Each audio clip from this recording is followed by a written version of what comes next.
अस्सलाम वालेकुम students, hope you are fine. So आज हम इस वीडियो के अंदर क्लास 10 के इम्पॉर्टेंट क्वेश्चंस जो हैं जो हमारे बोर्ड एग्जाम्स में आ सकते हैं उनको हम देखेंगे।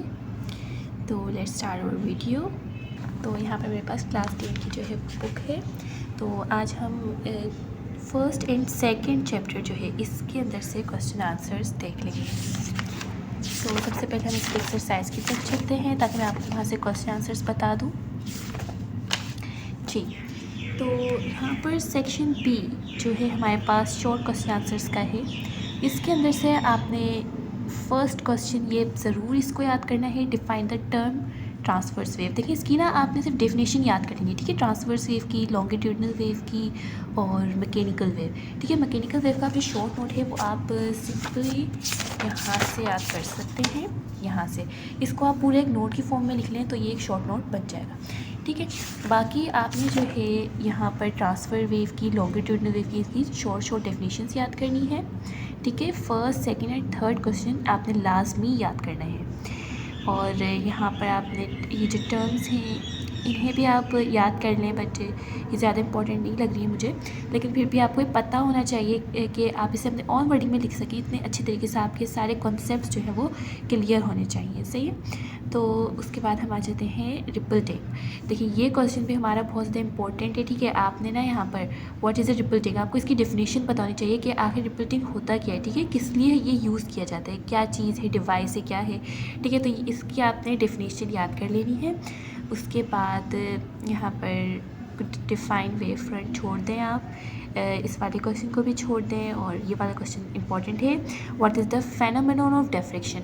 ये डिफ्रैक्शन का फेनोमेनन हमें बताना है, ठीक है। सबसे पहले आपको डिफ्रैक्शन की जो है डेफिनेशन याद होनी चाहिए, ठीक है। डिफ्रैक्शन कहते किसे हैं, ठीक है। उसके बाद आप ये what is the phenomenon of diffraction.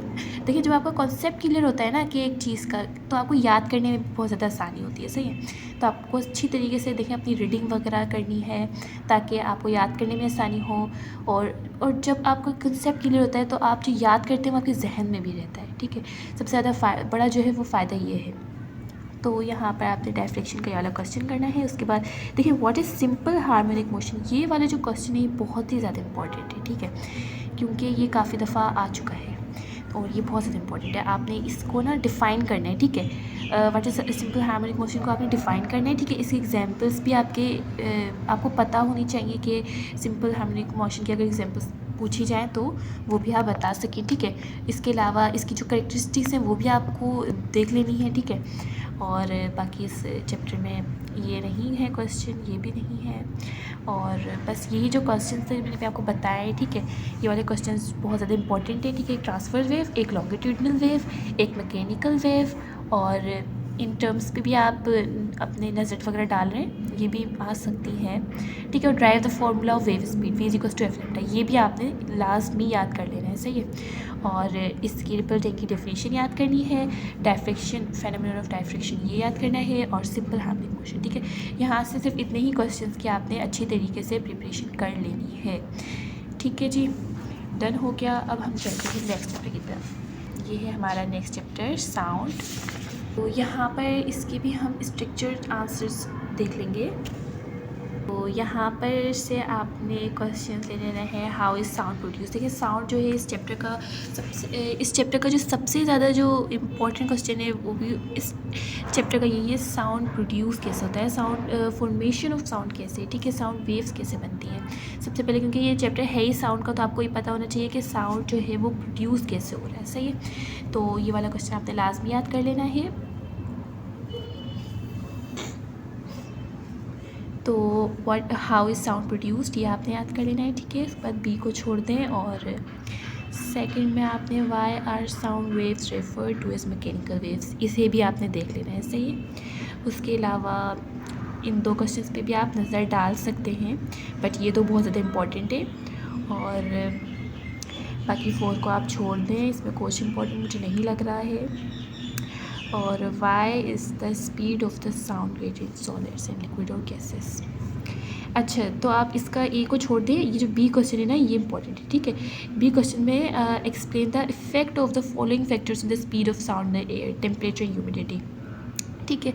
इस क्वेश्चन में आपको ये बताना है कि साउंड के ऊपर कौन कौन से फैक्टर्स उसकी स्पीड पर, ठीक है, अफेक्ट करते हैं। तो ये वाला क्वेश्चन इंपॉर्टेंट है, ये भी आपने देख लेना है। सही है। उसके अलावा जो है डिफाइन इको, डिफाइन इको को आप रहने दें। Explain the working and application of a sonar, ये जो क्वेश्चन है बी, ठीक है, ये आपने अच्छी तरीके से याद कर लेना है। Explain the working and application of a sonar, ठीक है, ये भी इम्पॉर्टेंट है काफ़ी।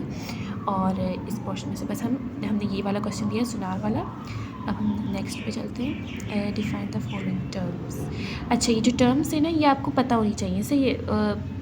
वही बात, ठीक है, अगर आपका कॉन्सेप्ट क्लियर होगा तो आप इसको अपनी ऑन वर्डिंग में भी लिख सकते हैं। सही है। तो इसको सिर्फ आपको समझना है, ठीक है। आपको ये वैसे पता होना चाहिए कि आखिर ये होती क्या, ठीक है। इंफ्रासोनिक क्या होती है, infrasonic the Audible frequency range of hearing, ultrasound, ये सब होता क्या है, ठीक है, ये आपको पता होना चाहिए।